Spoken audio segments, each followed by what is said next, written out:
mérite est intitulé « Libérer la puissance de l'Eucharistie pour briser les autels démoniaques ».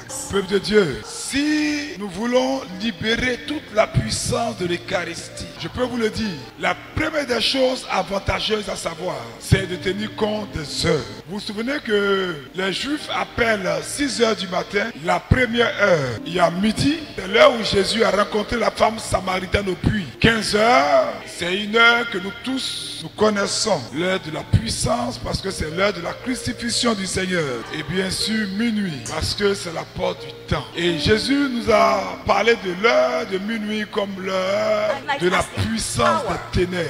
Quand vous célébrez l'Eucharistie à ces heures-là, la lumière divine est toujours plus forte pour exposer tout esprit caché dans les lieux spirituels. Ça, d'abord, c'est la première des choses à savoir et à faire très souvent pour avoir la domination et la victoire sur les autels. Aussi, la puissance libérée par l'Eucharistie contre les autels est plus forte lorsque nous célébrons l'Eucharistie en étant bien disposés, bien concentrés et en vivant pleinement et entièrement ce mystère. Ça fragilise les autels. Et encore, il nous faut prendre l'habitude de célébrer l'Eucharistie plusieurs fois. J'ai même envie de vous encourager à participer à la liturgie, ce que nos frères latins appellent la messe, tous les jours.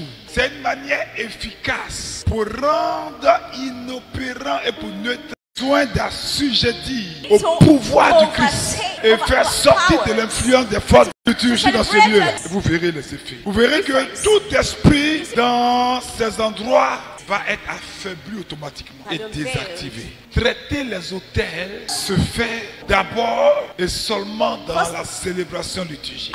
L'Eucharistie est puissante pour traiter toute forme d'autel et pour chasser les ténèbres de toutes sortes d'endroits. N'oubliez pas, Paul a dit, car toutes les fois que vous mangez ce pain et que vous buvez de cette coupe, vous annoncez, c'est-à-dire que de la primauté, de la grandeur du règne de Dieu sur tout autre règne.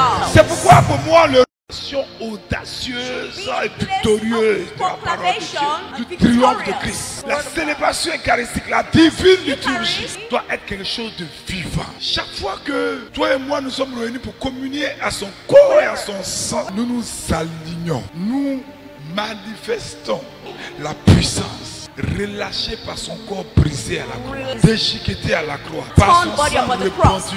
Frère, c'est effrayant. Je ne sais pas s'il y a d'autres qui connaissent ce songe que j'ai eu à faire au début de mon appel en tant que serviteur de Dieu. Nous étions à une convention à Yamoussoukro et j'étais très proche de l'hôtel. Et quand le père a levé la coupe, en tant qu'ancien maquisard, c'est l'odeur du vin qui a interrogé ma conscience. Et dans mon esprit, alors que ce sacrifice important se passait, la chair non régénérée en moi a commencé à dire, ah, ton lui va boire ce beau verre. J'ai cru l'avoir dit innocemment. J'ai cru que c'était sans gravité. Mais quand je suis allé me coucher le soir, j'ai vu un même prêtre porter les mêmes habits, mais j'arrivais pas à voir son visage.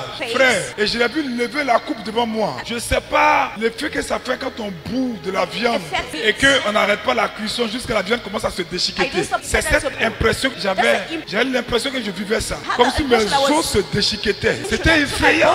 Alors j'ai compris pourquoi la terre qui était touchée par le sang, par des bouts de chair de Jésus, ne pouvait que connaître un cataclysme. Que même le ciel, l'atmosphère, ne pouvait que s'assombrir. Peuple de Dieu, si quelqu'un est sous l'emprise d'un hôtel, si quelqu'un est sous l'influence de forces négatives, célébrons l'Eucharistie. Et quand vous avez fini de célébrer l'Eucharistie, sortez. Vous êtes courageux, si le lieu est propice, marchez pieds nus dans ce lieu-là et commencez à confesser votre victoire. Et cela s'accomplira certainement. Parce que comme je viens de vous le dire, lorsque nous nous alignons avec la réalité du mystère eucharistique, nous libérons ce sacrifice qu'il a fait dans le monde. Et ce sacrifice que nous libérons par ce mémorial et cette actualisation affecte à la fois le monde sensible, le monde physique et le monde invisible. Bien aimé, c'est important de toujours célébrer l'Eucharistie. Et je veux que vous puissiez l'étendre même. Pour vous qui travaillez, pour vous qui êtes en contact avec d'autres personnes, pour vous qui êtes dans les lieux d'intérêt où la méchante, vous soyez dans la tourmente, cherchez une église, qu'elle soit orthodoxe, qu'elle soit catholique, qu'elle soit anglicane, et célébrer l'Eucharistie. On n'est pas le premier à avoir fait ça. La Bible dit, c'est ce que Paul a fait. Quand Paul a vu qu'il y avait des forces qui voulaient lui à les transactions d'argent, c'est un hôtel. Ton salon de coiffure est un hôtel. Et c'est pourquoi les gens viennent nous lancer des choses là. Et c'est pourquoi souvent quand vous arrivez au travail, nous rappelons que c'est lui, pas nous, pas vous-même, c'est lui, Jésus-Christ de Nazareth, qui a payé le prix. Donc c'est notre droit de recevoir cette bénédiction et de l'appliquer dans tous les domaines de notre vie. Chrétiens, ne passez pas votre temps à vous plaindre. Ah, bah, vraiment au bureau là, on m'attaque, hein? Là où je suis là, on m'attaque. Et là où je vais au marché là, on m'attaque. Il y a une femme béninoise là, depuis qu'elle est arrivée là, elle m'attaque. J'ai vu des plumes d'oiseaux. Quelqu'un m'a appelé un jour, le jour où je rangeais mon bureau, j'ai vu derrière les fauteuils un oiseau mort. Comment tu peux sortir le matin à la divine liturgie ou bien célébrer le soir et puis ne pas avoir une mentalité de victorieux? Même le sorcier qui mange la chair, qui boit le sang, quand il finit de manger ça, il se sent puissant. Mais toi, tu manges la chair du Fils de Dieu, tu bois le sang du Fils de Dieu et tu as encore peur. Honte à toi. C'est pourquoi si vous voulez voir Dieu intervenir, agir, partout où vous travaillez, dans vos carrières, dans vos activités, célébrez l'Eucharistie là-bas. Vous voyez, ce qui est fort chez nous orthodoxes, par exemple, c'est qu'on n'a pas seulement l'hôtel physique, on a un hôtel portatif qu'on appelle l'antimension. Donc je peux me déplacer dans ton bureau. Pendant qu'on est assis là, on met la coupe du sang, on met le pain. Même si ton patron entre, qu'est-ce que vous faites? On est en train de prendre un repas. 8h30, on a fini. Tu salues personne sur la route. Va directement dans son bureau. Applique le mystère que les Juifs ont manifesté quand ils devaient sortir de l'Égypte. Tu fais un petit signe de croix sur la porte avant de rentrer. Il y a des techniques prophétiques. Et puis tu souffles sur la porte. Et puis tu rentres. Bonjour. Tu as bien lié. Sa main dure dans sa main comme ça. Quand tu as fini ça, tu ne peux pas t'intimider. Parle avec foi et avec assurance. Et tu verras. Si ça ne marche pas, recommence. Peuple de Dieu, est-ce que vous savez pourquoi c'est important chaque fois que vous êtes confronté à des difficultés de vous appuyer sur les promesses de la célébration eucharistique? Pour à chaque fois que vous passez par des défis, vous devez célébrer la divine liturgie. Je vous le rappelle, c'est pour nous aider à nous rappeler, à nous souvenir des promesses du Christ, de l'œuvre totale qu'il a accomplie à la croix. Il a dit, celui qui mange ma chair et boit mon sang. Jean chapitre 6 verset 56. Ça veut dire quoi? Que l'Eucharistie est un acte terrifiant pour le royaume des ténèbres. Quand vous célébrez l'Eucharistie, vous répandez la terreur dans le monde des ténèbres. Bien aimé, partout où d'un temps de jeûne solide, de prière solide, vous allez conquérir ces territoires. Vous rentrerez dans votre canard. Tout lieu qui est sous l'emprise des forces des ténèbres tombera à vos pieds au nom de Jésus. La puissance de ce mystère. Comment l'Eucharistie arrive à détruire facilement et à réduire en miettes les hôtels. Quand je parle d'hôtel, ayez à l'esprit tout sanctuaire démoniaque.